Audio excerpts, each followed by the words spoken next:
ده يا جدعان اسمعوا دي وربنا لا تموتوا من الضحك. بيقول لك واحد محشش خالته خلفت عيل من غير ودان، فامه قالت له روح بارك لخالتك يا ابن الحلال، بس اوعى تجيب لها سيره عن ودان ابنها عشان ما تقلبش عليها المواجع وكده. قال لها من العين دي قبل العين دي ياما. المهم ايه، الراجل المحشش ده راح واخد ميكروباص وراح راكب عربيه لحد ما وصل عند خالته. اول ما شاف خالته راح واخدها بالحضن وبيقول لها الف الف مبروك يا خالتي، بس اهم حاجه كتري له عصير الجزر. فهي بتقول له ليه يا ابني اشمعنى عصير الجزر؟ قال لها خالتي عشان نظره ما يضعفش. قالت له يا ابني لو كانت على نظره عادي سهله لما يكبر نلبسه نضاره. قال لها المشكله هنا بقى هيعلق النضاره على ايه؟ جابها برضه. اسمعوا ده هتعجبكم قوي. لو عجبتك النقطة لايك كومنت اكسبلورا صاحبي ما تبخلش علينا، تمام؟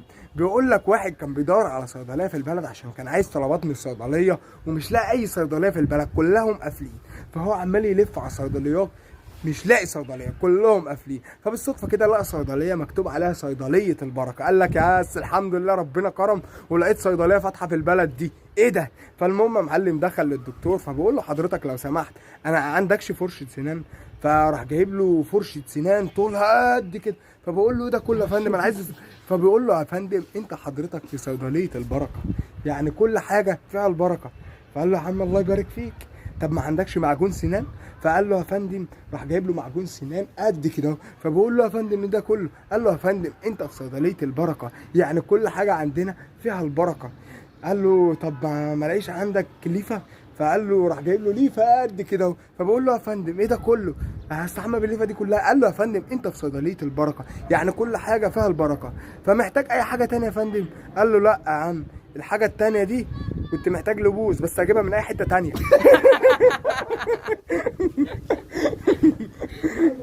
واحد كان جادد من حياته وكره الدنيا، قال لك بس انا حظ وحش قوي في الدنيا دي، انا هنتحر ورايح الدنيا كلها مني. فالمهم يا معلم ايه، راح طالب كوبايه شاي وقعد على القهوه كده بيفكر، فجاله واحد بلطجي راح خابط على الترابيزه بتاعته كده وراح واخد كوبايه الشاي وشربها. فالراجل اللي كان جادد من حياته ده فضل قاعد متضايق او حزين وراحت دمعته نزلت. فالبلطجي بيقول له ده كله عشان كوبايه شاي؟ ايه يا ابني؟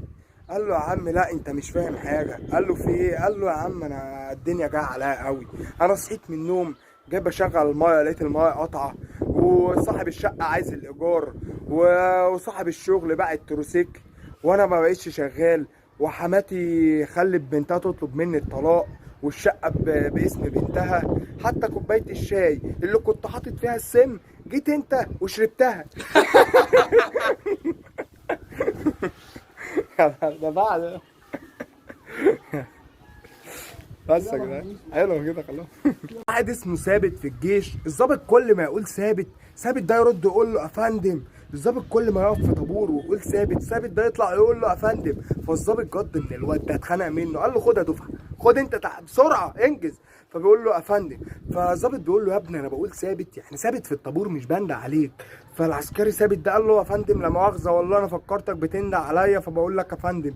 قال له لا انا لما اقول ثابت طالما ما قلتلكش يا عسكري ثابت يبقى ما تجيش. فقال له خلاص حاضر يا فندم. المهم يا معلم قال لك في تفتيش جاي على الكتيبه والدنيا مقلوبه، فالظابط قال لك بس الولا ثابت ده لو معانا في التفتيش هيودينا في داهيه، فاحنا ننزله اجازه يا معلم، تمام؟ وايه عشان التفتيش يعدي على خير. فيا معلم فعلا الظابط نزل العسكري ثابت ده اجازه، واول ما التفتيش جه فالظابط بيقول ثابت، العساكر كلها ردت قالت له خد اجازه يا فندم. عدا العساكر كلها.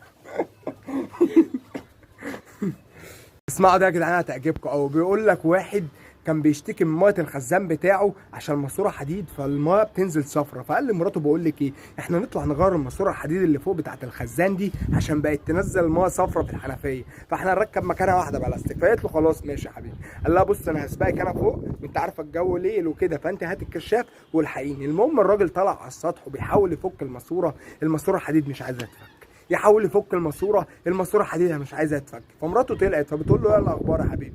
قال لها يا ستي والله عمال افك في الماسوره حديد، الماسوره حديد تحس ان هي صدت مش عايزه تفك خالص، انا عرفت ان هي الميه بتيجي صفرة. فقالت له خلاص ماشي يا حبيبي انا هدور لك بالكشاف اهو وانت حاول تفكها. فالمهم برضه الراجل عمال يحاول مش عايزه تفك، فقال لها بعد اذنك انزلي جيبي لي مفتاح وتعالي كده نجرب.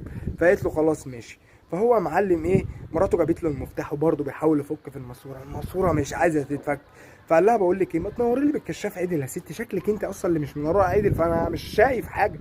فقالت له خلاص ماشي يا حبيبي انت هتجيبها فيا، ماشي هنور لك اهو بالكشاف عدل. فيا معلم ايه، فضلت ماسكه له الكشاف وفضل ايه هو برضه يحاول مش عايز يتفك. فمراته قالت له بقول لك يا حبيبي بعد اذنك ممكن تديني انا احاول اجرب انا افك الماسوره يمكن تتفك معاه. فقال لها ازاي يعني انا بقالي ساعه عمال احاول افك فيها ومش عارف، وانا الجامد والراجل ومش عايز تفك معايا وانت هتفك معاك انت.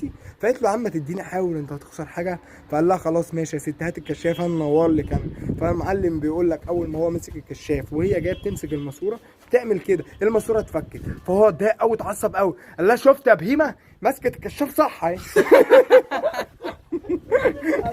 الله اكسب له.